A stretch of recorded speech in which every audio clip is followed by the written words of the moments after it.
உலகத் தமிழ் நெஞ்சங்களுக்கும் தமிழ் ஆர்வலர்களுக்கும் யாவருக்கும் அமிழ்த தமிழுடன் வணக்கம்.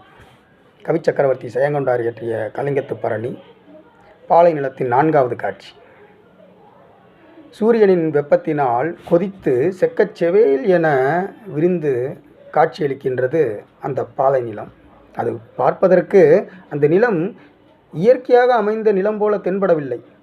நெருப்பையெல்லாம் வாரி இறைத்து அங்கே கொட்டி பரப்பி அதன் மீது இரும்பு தகடுகளை போட்டு பழுக்க காய்ச்சி அதையே அந்த பாலை நிலமாக அமைத்ததை போன்ற ஒரு கொடுமையான தோற்றத்தை அங்கே அது காட்டுகிறது.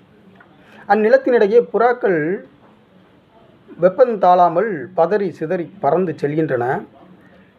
இக்காட்சி பார்ப்பதற்கு எப்படி இருக்கிறது என்றால், நெருப்பிலிருந்து பறந்து செல்லும் புகையைப் போல காட்சியளிக்கின்றது.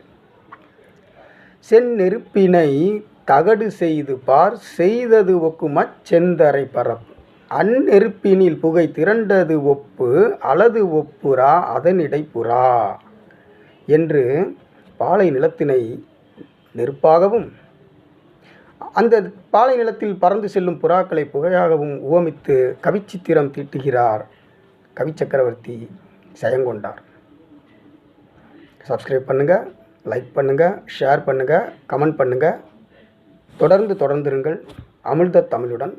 அடுத்த காணொளியில் பாலை நிலத்தின் 5வது காட்சியை காணலாம்.